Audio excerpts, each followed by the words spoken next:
Buenas tardes, docentes. Somos estudiantes de la Universidad Tecnológica del Perú, del curso de Problemas y Desafíos en el Perú actual.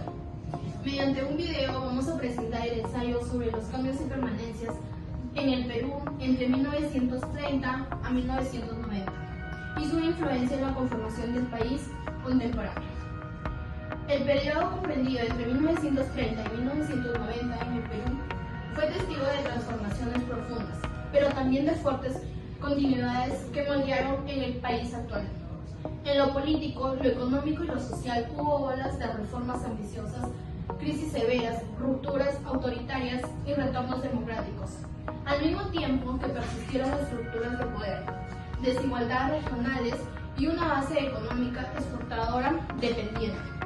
Este ensayo sostiene que entender esas transformaciones y permanencias no solo explica el presente, sino que permite valorar qué cambios fueron duraderos, cuáles se revirtieron o mataron y cómo configuran los desafíos actuales del Perú. El periodo comprendido en 1930 y en 1990 en el Perú representa una de las etapas más complejas de su historia republicana. Durante estas 6 décadas, el país atravesó profundas crisis políticas, transformaciones económicas radicales y tensiones sociales que, lejos de desaparecer, moldearon la estructura del Perú contemporáneo.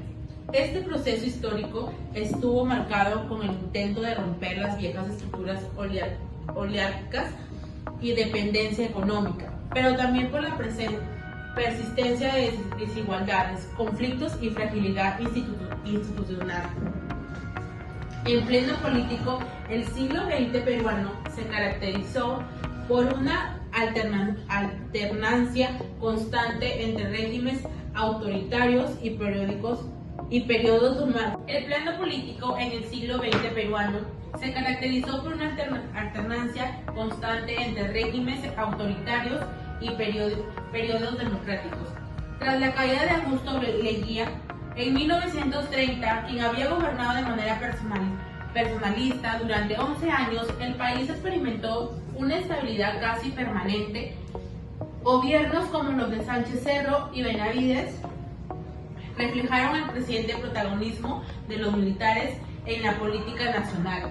Las Fuerzas Armadas se convirtieron en un actor político decisivo, justificando por el discurso del orden frente al caos social.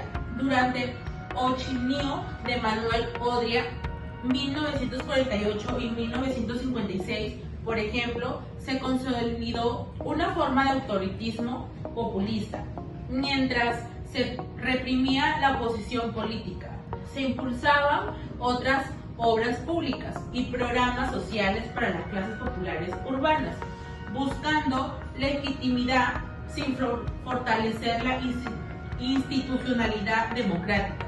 Este modelo mezcla paternalismo, clientelismo y control político. Dejó una huella duradera en la cultura política peruana. Nuestra postura al analizar en el Perú entre los años 1930 y 1990 es reconocer una tensión constante entre la voluntad de transformación y la reexistencia de estructuras que se resisten al cambio.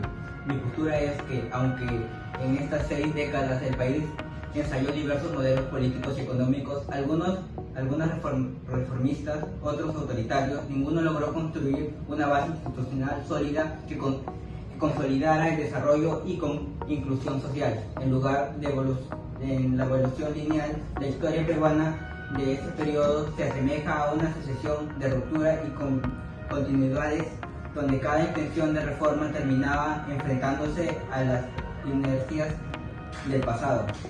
Desde una perspectiva política, puede afirmarse que el Perú vivió un ciclo repetitivo de autoridades y populismo. Los gobiernos militares justificaron su intervención alegando la necesidad de modernizar al país o corregir injusticias históricas. Sin embargo, al carecer de mecanismos democráticos y de participación ciudadana, sus reformas se impusieron desde arriba y por tanto no lograron arraigarse. El caso de Velasco Alvarado es paradigmático. Su revolución pretendió transformar las estructuras y acabar con el dominio de las élites, pero terminó creando nuevas dependencias económicas y burocráticas. Con la caída de su régimen, muchas de sus conquistas sociales fueron revertidas o quedaron incompletas. Esto revela una constante en la historia peruana, la falta de continuidad institucionales que impiden que los cambios sobrevivan a los gobiernos que se impulsan. En el ámbito político en el país osciló entre los modelos estatistas y liberales sin consolidar un camino propio. Las políticas de sustentación de importancia intentaron crear una industria nacional, pero se desarrollaron sin planificación ni infraestructura adecuada. Luego del intervencionismo velazquista y populismo económico de los 80 llevaron a un endeudismo excesivo y a la pérdida de estabilidad monetaria. La hiperinflación, que alcanzó los niveles catastróficos en 1980 y 1990, no fue solo una consecuencia de errores técnicos, sino un resultado de una larga tradición, improvisación y cortoplacismo político. Realmente las transformaciones fueron profundas en los otros campos, aunque igualmente son contradictorias. La expansión educativa y reconocimiento del campesino y la migración interna alteraron la infraestructura social peruana, dando lugar a una sociedad más heterogénea y diversa. Sin embargo, el Estado acompañó esos cambios políticos de integración y desarrollo equitativo. El resultado fue una modelación fragmentada. Mientras las ciudades crecían, los servicios básicos se deterioraban y la desigualdad entre la costa y la sierra se ampliaba. Esta fractura territorial y social no solo explica las brechas actuales, sino también la dificultad de construir un sentimiento nacional compartido. El conflicto armado interno los años 80 evidenció la desconexión y muchas comunidades campesinas que vivían al margen del Estado y solo conocieron a través de la violencia y ya fueron de los grupos terroristas y de los fuerzas armadas. En el análisis del periodo 1930-1990 demuestra que los cambios políticos, económicos y sociales del Perú no pueden entenderse de manera aislada, sino como partes de un proceso histórico complejo que dio forma al país actual. En el plano político, las continuidades interrupcionales del orden democrático, los golpes militares y la fragilidad de los partidos impidieron el desarrollo de instituciones estables. Como herencia explica, en gran medida, la desconfianza ciudadana hacia la política y el deshabilitamiento de sistemas de representación que todavía se observa hoy.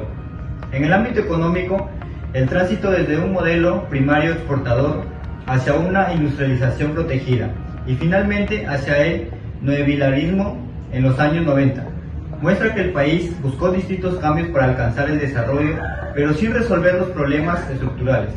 La dependencia de los precios internacionales, la falta de diversificación y productividad, y la escala de inversiones en tecnología y educación siguen siendo obstáculos que limitan el crecimiento inclusivo.